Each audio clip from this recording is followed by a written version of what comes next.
शिक्षकासम द्विजा कोणी नाही, माझ्यावर निरपेक्ष भावनेने निरंतर प्रेम करणाऱ्या, आदर्शाचे मूर्तिमंत रूप असणाऱ्या माझ्या हृदयस्थानी स्थित समशिक्षक मित्रांना मानाचा मुजरा व वंदने. दिव्यत्वाची जेथ प्रचिती तेथे कर माझे जुळती. नमस्कार, मी मिनल भोळे, विद्याभवन हायस्कूल व ज्युनियर कॉलेज घाटकोपर मुंबई येथे गेले 30 वर्षापासून अध्यापनाचे कार्य करीत आहे. आज मी आपणासमोर कवयित्री आसावरी काकडे लिखित खोद आणखी थोडेसे या कवितेचे विवेचन करण्याचा प्रयत्न करणार आहे आणि त्या अनुषंगाने आपल्या सर्व मातब्बर मंडळींशी चर्चा करून याचा अभ्यासपूर्ण आलेख कसा उंचवता येईल याचाही प्रयत्न करणार आहोत आपण. तर सुरुवात करूया. त्याआधी कवयित्री आसावरी काकडे यांचा थोडक्यात परिचय करूया. आसावरी काकडे जन्म 23 जानेवारी 1950. या एक मराठी हिंदी कवयित्री आणि गद्य लेखिका आहेत. त्यांनी बीकॉम नंतर मराठी आणि तत्वज्ञान या 2 विषयात एम ए केले आहे. आसावरी काकडे यांच्या स्वरचित कवितांशिवाय त्यांनी डॉक्टर विश्वनाथ प्रसाद तिवारी यांच्या निवडक हिंदी कवितांचा तरीही काही बाकी राहील या नावाचा अनुवाद केला आहे. दीप्ती नवल यांच्या लम्हा लम्हा या हिंदी कविता संग्रहाचा त्याच नावाचा अनुवाद त्यांनी केलेला आहे. डॉक्टर चंद्रप्रकाश देवल यांच्या बोलो माधवी या हिंदी कविता संग्रहाचा बोल माधवी या नावाचा अनुवाद केला आहे. मेरे हिस्से की यात्रा या आसावरी काकडे यांनी स्वतःच्याच निवडक कवितांचा केलेला हिंदी अनुवाद आहे. आसावरी काकडे यांनी नवी दिल्ली येथील आकाशवाणीतर्फे आयोजित जयपूर येथील सर्वभाषी कविता संमेलनात आज त्यांनी मराठीचं प्रतिनिधित्व केलेलं आहे.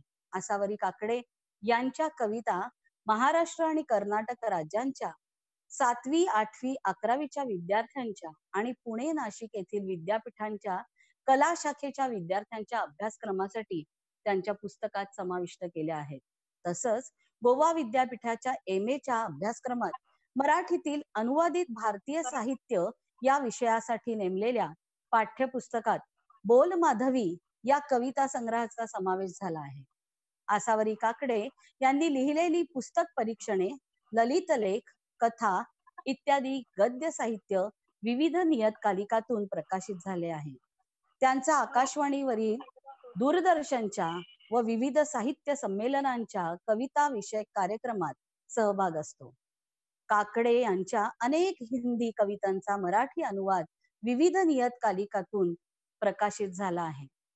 मौन क्षणों का अनुवाद या हिंदी कविता संग्रहातील काही कवितांचा पंजाबी, मैथिली भाषेत अनुवाद, तर काही मराठी कवितांचा राजस्थानी, हिंदी व इंग्रजी भाषेतील अनुवाद, जागती ज्योत भाषा भारतीय कविताए, समकालीन भारतीय साहित्य, इंडियन लिटरेचर यात प्रकाशित आहे. पेंग्विन बुक्स द्वारा प्रकाशित नव्या वाटा नवी वळणे या डॉक्टर निशिकांत मिरजकर यांनी संपादित केलेल्या प्रातिनिधिक मराठी कविता संग्रहात कवींच्या कविता संग्रहात आसावरी काकडे यांच्या 5 कविता आहेत. आसावरी काकडे यांची खोद आणखी थोडेसे ही लाहो या कविता संग्रहातील कविता महाराष्ट्र बोर्ड इयत्ता 10वी मराठी प्रथम भाषेच्या पुस्तकात समाविष्ट करण्यात आली आहे. इतकी मोठी कामगिरी त्यांनी साहित्य क्षेत्रात केलेली आहे, तर अनेक पुरस्कारांनी त्यांना गौरवण्यात आले आहे. ग.वि. अकोलकर पुरस्कार, आचार्य अत्रे स्मृती प्रतिष्ठानचा केशव कुमार आचार्य अत्रे पुरस्कार, आरसा काव्य संग्रहाला अहमदनगर येथील संस्थेचा एकोल पुरस्कार, पुण्याच्या साहित्यप्रेमी भगिनी मंडळाचा कवयित्रींच्या काव्य विषयक योगदानाबद्दल काव्य योगिनी पुरस्कार, पुणे मराठी ग्रंथालयाचा साहित्य सम्राट न.चि. केळकर पुरस्कार, लाहो या काव्य संग्रहासाठी महाराष्ट्र कामगार साहित्य परिषदेचा गदिमा पुरस्कार, आरसासाठी पुण्याच्या महाराष्ट्र साहित्य परिषदेचा ह.स.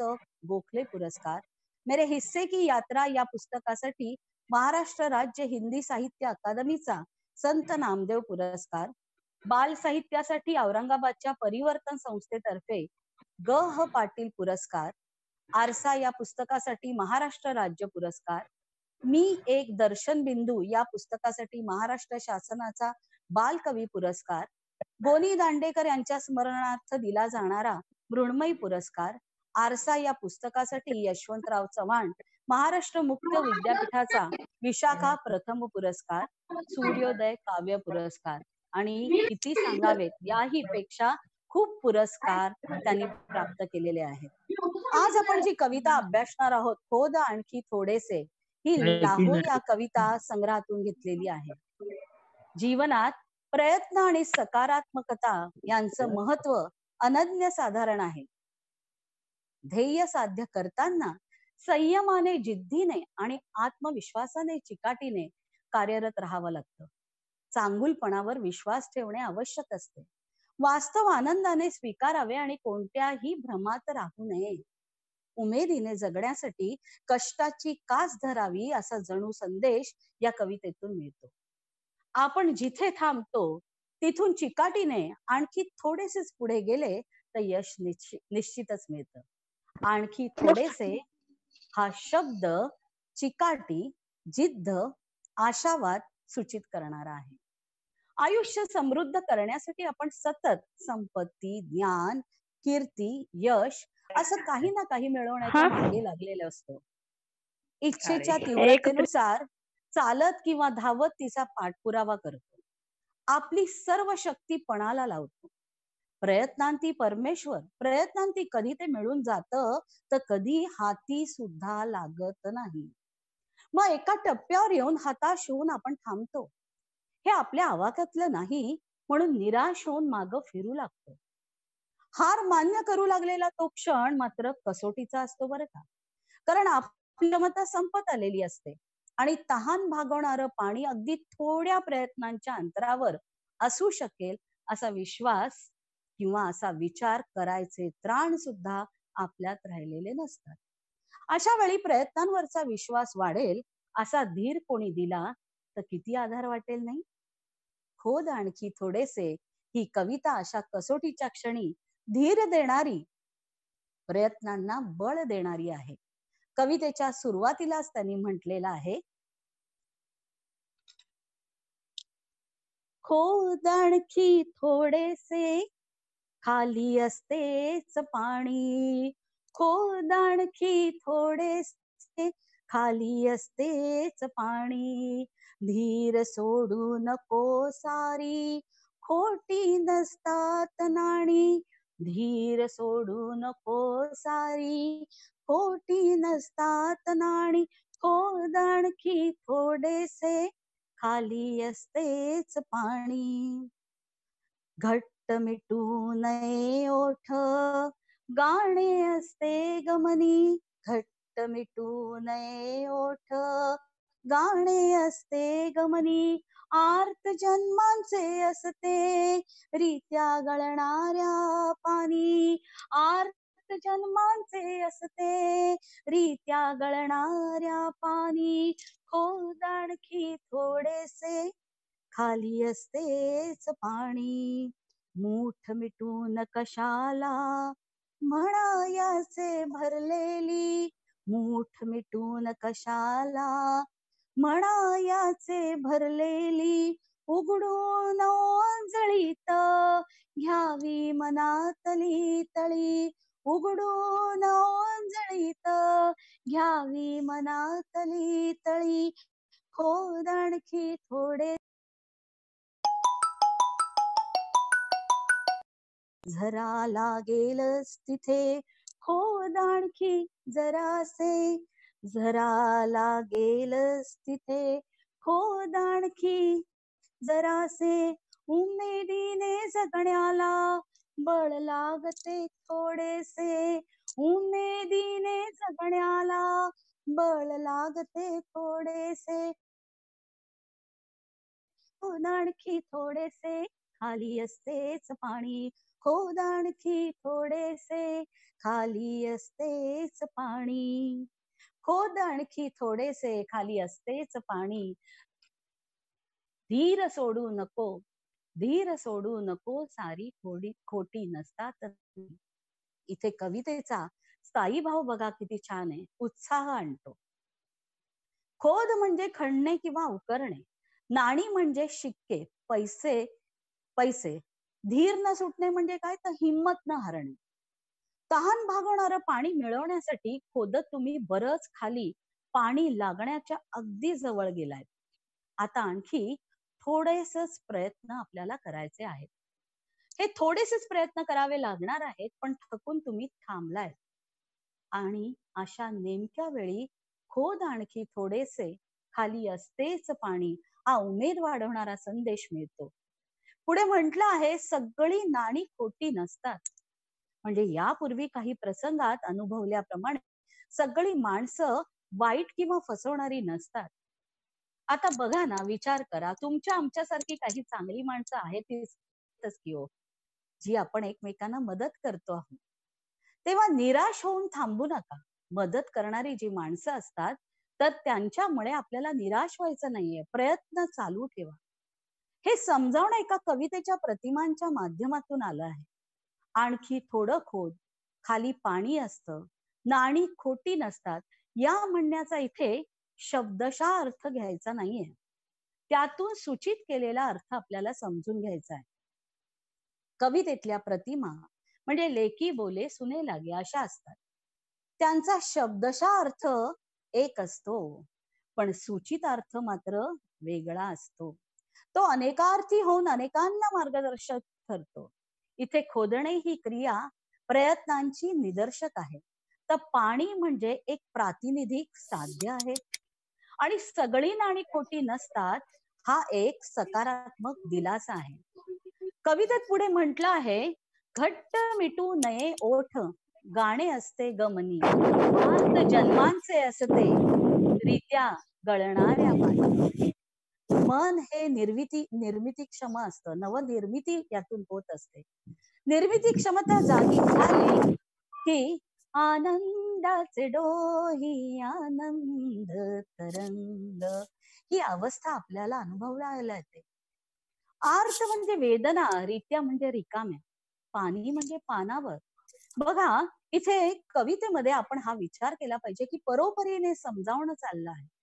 त्यासाठी कवितेत वेगवेगळ्या प्रतिमा आल्या आहेत.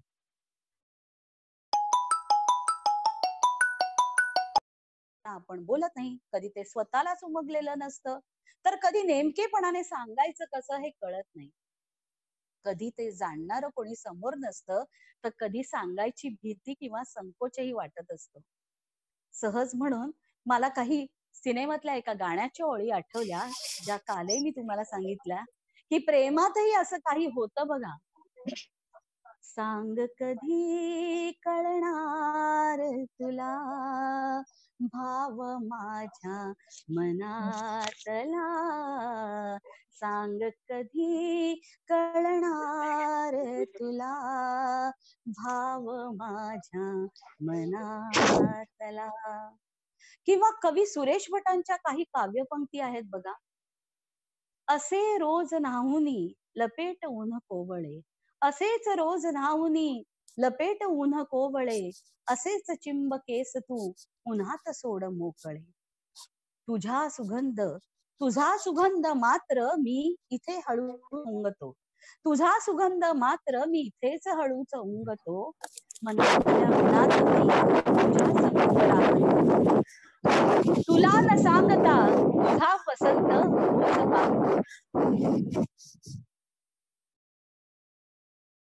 पर्यंत तो त्याच्या मनातलं सांगत नाही किंवा समोरची व्यक्ती तितक्या उत्कट प्रेमाने न सांगताही त्याच्या मनातले भाव ओळखत नाही, तोपर्यंत या हृदयचे त्या हृदयी पोचणार कसे.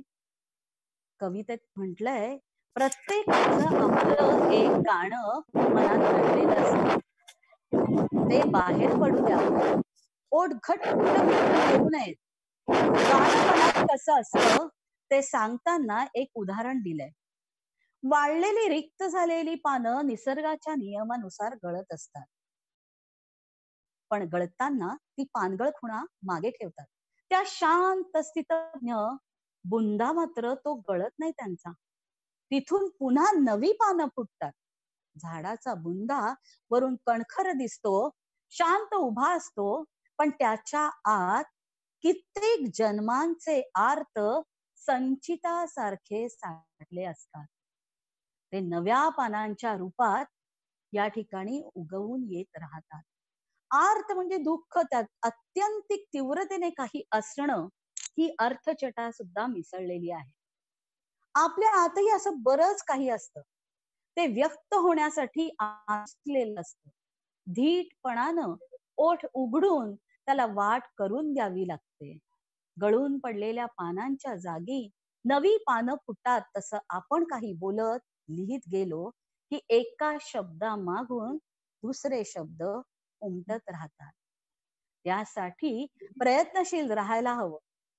खाली पाणी असतंच, तसं आत गाणंही असतं बरं का. पुढे म्हटलंय, मूठ मिटून कशाला म्हणायचे भरलेली, उघडून ओंजळीत घ्यावी मनातली तळी. तळी म्हणजे तलाव, मनाच्या तळाशी काहीतरी आहे. काय आहे? मर्मबंधातली ठेवही, मर्मबंधातली ठेवही. या मर्मबंधातली ही जी ठेव आहे जपून ठेवलेली, ती काय आहे? आपल्या मनाची बघा आणखी एक चालाखी असते बरं का. प्रयत्न करताना थकून थांबण्याऐवजी, निराश होण्याऐवजी ते आपल्यात काही कमी आहे हेच मुळी मान्य करत नाही. झाकली मूठ 1.25 लाखाची अशी समजूत करून घेत आणि आहे तिथं थांबून राहत.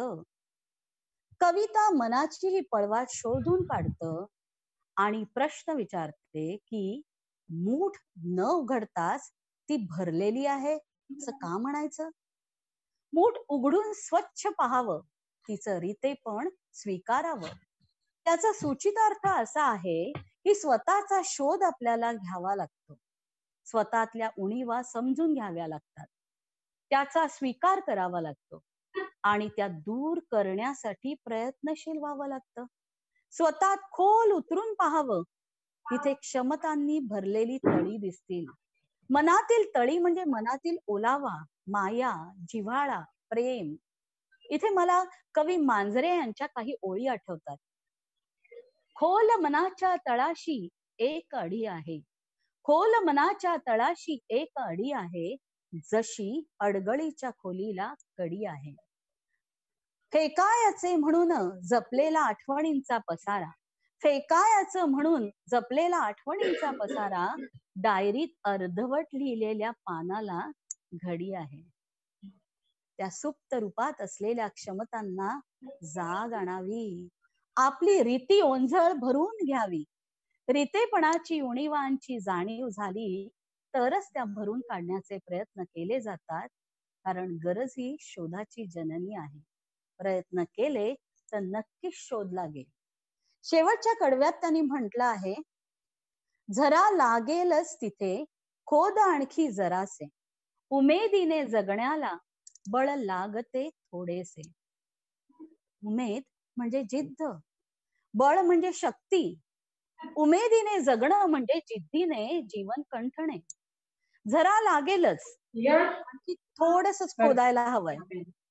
जे मिळवायचंय ते यश पूर्ण क्षमतांनिशी केलेल्या प्रयत्नामुळे.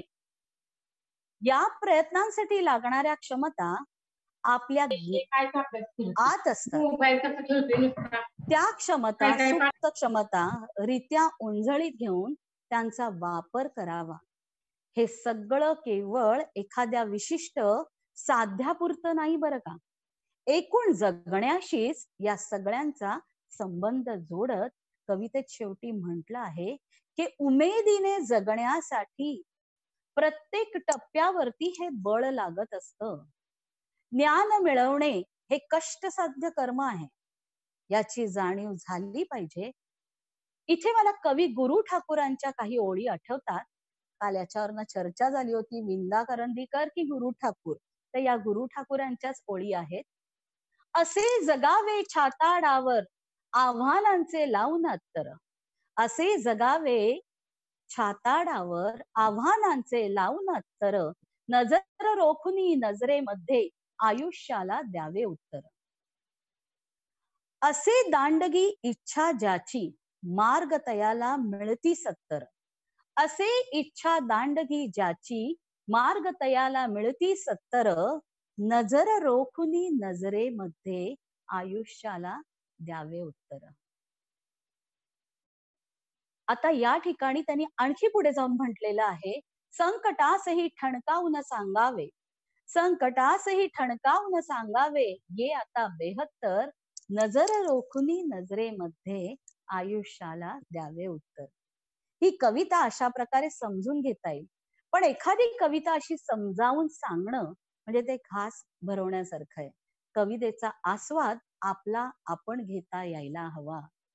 त्यासाठी मात्र कविता या साहित्य प्रकाराची आपल्याला पुरेशी ओळख व्हायला हवी. आणि या निमित्तानंच या कवितेचा आधार घेऊन आपण या कवितेचं वेगळंपण काय आहे ते अभ्यासणार आहोत.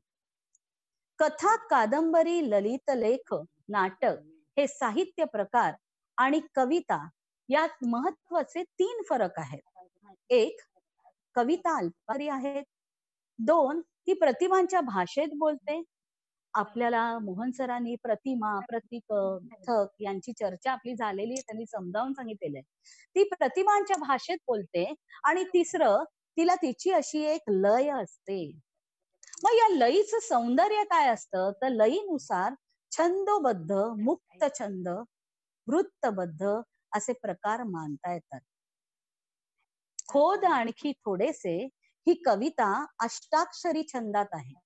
या छंदात प्रत्येक ओळीत 8 अक्षर असतात. दुसऱ्या आणि चौथ्या ओळीत यमक जुळावं लागतं. यमक म्हणजे त्या ओळीच्या शेवटी समान अक्षर, ज्याला आपण इंग्लिशमध्ये रायमिंग वर्ड म्हणतो. उदाहरणार्थ, आपल्या या कवितेतलं कोणतंही एक कडवं पहा. कडवं म्हणजे ठराविक ओळींचा अर्थपूर्ण गट. पहिल्या कडव्यात पाणी, नाणी, दुसऱ्यात मनी, पाणी, तिसऱ्यात भरलेली तळी आणि चौथ्यात जरासे थोडेसे असे यमक आहेत. ली आणि ळी किंवा नी आणि नी असे यमक चालतं बर का, कारण याला स्वर यमक म्हणतात. कवितामध्ये असे यमक क्वचितच येते. अष्टाक्षरी छंदाची स्वतःची अशी एक लय असते. केवळ नियम पाळून ती साधेल असं नाही बरं का. कविता लिहितानाच ती लय मनात असावी लागते. या छंदाचे आणखीही बारकावे आहेत, ते सरावाने आपल्याला अधिक अभ्यासाने लक्षात येते. अष्टाक्षरी या छंदाशिवाय षडाक्षरी, ओवी, अभंग असे बरेच छंद आहेत. भुजंग प्रयात, मंदाक्रांता, पृथ्वी अशी अनेकानेक वृत्तही आहेत. वृत्तबद्ध कवितांचे हे वेगळे सौंदर्य असते, पण त्या वृत्तांच्या नियमांना बांधील असतात. वृत्तबद्ध छंदोबद्ध कविता संगीत देऊन चालीत म्हणता येतात. शब्दांच्या नाद या आयामामुळे कवितेला लय सौंदर्य प्राप्त होतं. तर मुक्त छंद कवितेत नियमांचं बंधन नसल्यामुळे आशय मुक्तपणे प्रवाहित होतो. पण त्या कवितांनाही आशयाची मुक्त अशी एक लय असते. त्यामुळेच गद्य आणि काव्य यात फरक करता येतो. मग हे अल्पाक्षरी जे असतात, त्या अल्पाक्षराचं रमणीयत्व काय आहे, तर कविता सार रूपात व्यक्त होते. ती आशयाचा तपशील सांगत नाही, संदर्भ देत नाही. गागर में सागर असं तिचं स्वरूप असतं. संदर्भ नसल्यामुळे ती एकासाठी अशी राहत नाही. सर्वांना आपल्यासाठी लिहिलीये असं वाटतं. मला अगदी असंच म्हणायचं होतं बरं का, असं वाचकाला सुद्धा वाटतं. ते कवितेचं यश असतं. कविता रसिकांपर्यंत पोहोचवल्याची ती पावती असते. हे अल्पाक्षर रमणीयत्व कवितेचं सौंदर्य वाढवणारं वैशिष्ट्य आहे. मग तिच्यामधल्या प्रतिमांचं वैशिष्ट्य किंवा त्याचं वैभव काय आहे, तर कवितांमधल्या प्रतिमा हे कवितेचं सर्वात महत्वाचं वैशिष्ट्य आहे. प्रतिमांमुळे कविता केवळ कवी मनातल्या आशयाची बांधलेली राहत नाही. कॅलिडोस्कोप जसा फिरवावा तशी आतली नक्षी बदलत राहते. तसे वाचकांच्या दृष्टिकोनानुसार प्रतिमांचे अर्थ बदलतात. त्यामुळे कविता अनेकार्थी होते आणि गंमत म्हणजे प्रत्येक अर्थ बरोबर ठरू शकतो. म्हणूनच कवितेला द्विज किंवा दोनदा जन्मणारी असं म्हटलं जातं. प्रथम ती कविता जन्म घेते आणि मग लिहून हातावेगळी झाली की ती कवीची राहत नाही बरं का, रसिकांची होते. आस्वाद प्रक्रियेत तिचा वेगळा अर्थ लावला जातो, तेव्हा तिचा पुनर्जन्म असतो. हे प्रतिमांमुळे शक्य होते.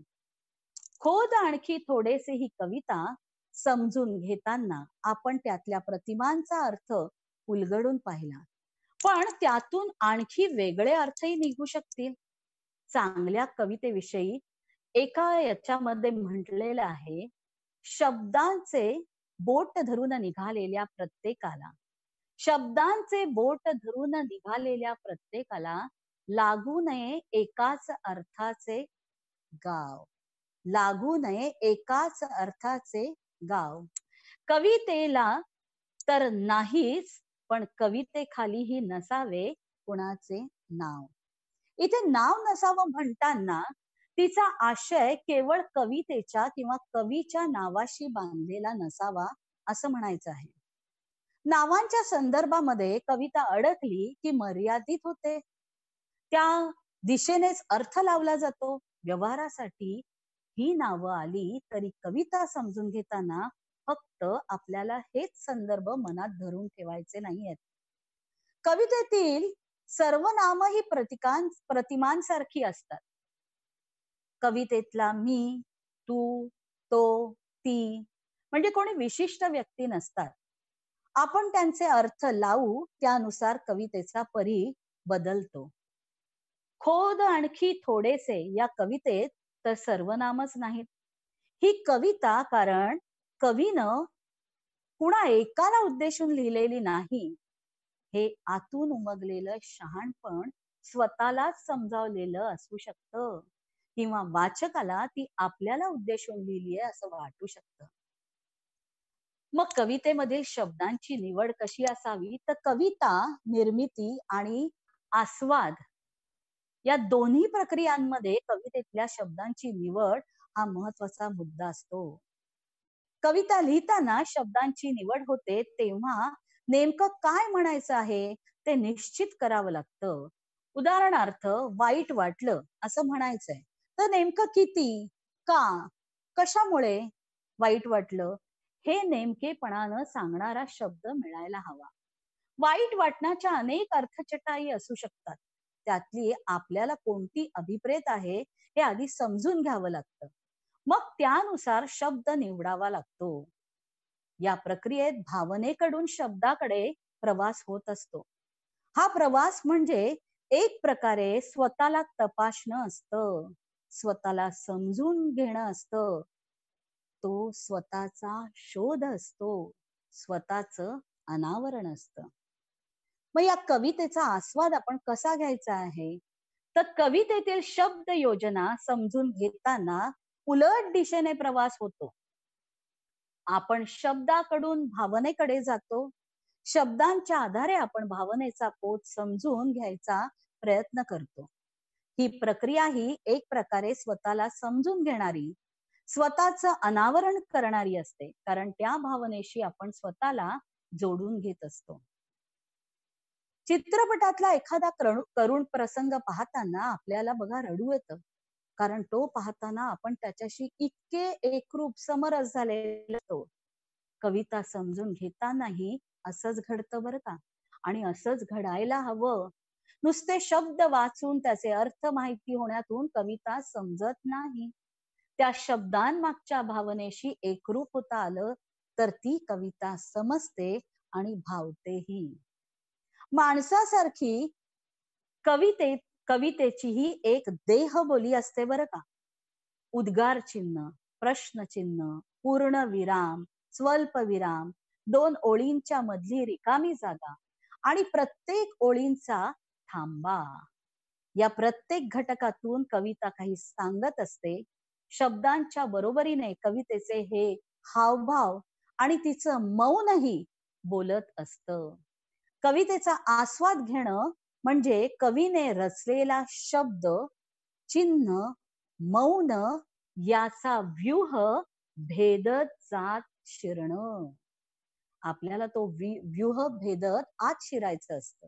विविध अंगांनी थोडक्यात कवितेचं स्वरूप समजावण्याचा प्रयत्न या ठिकाणी केला आहे. तिचा आस्वाद कसा घ्यायचा हे हो sir.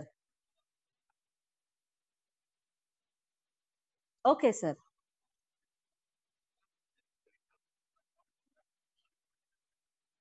Sure sir. Thank you so much. Thank you so much. Yeah. Okay sir. Okay sir. Okay sir. Okay sir. Yeah. सर्वांनी असेच माईक बंद ठेवा म्हणजे आपल्याला आवाज सुद्धा व्यवस्थित ऐकायला येतोय. Yes sir. हा, धन्यवाद धन्यवाद धन्यवाद. आज चालेल सगळ्यांचे चालेल माईक सर. बंद आहे त्याच्यामुळे आज जरा बरं वाटलं सर. होय छान होय, त्यामुळेच ऍडजस्टमेंट झाली. कुठलाही चालू केलं की कुठलीही रिमूव्ह अडचण करा. आली नाही त्यामुळे. हा, डिस्टर्बन्स माईक नाही कोणी सर. चालू केला म्हणजे बरोबर. रिमूव्ह करा देशपांडे सर. बरोबर. ठीक आहे, करा, कंटिन्यू करा मॅडम. Okay sir. ओके. तर आपण आत्ताच बघितलं विविध अंगाने थोडक्यात या कवितेचं स्वरूप आपल्याला समजावण्याचा प्रयत्न केला आहे.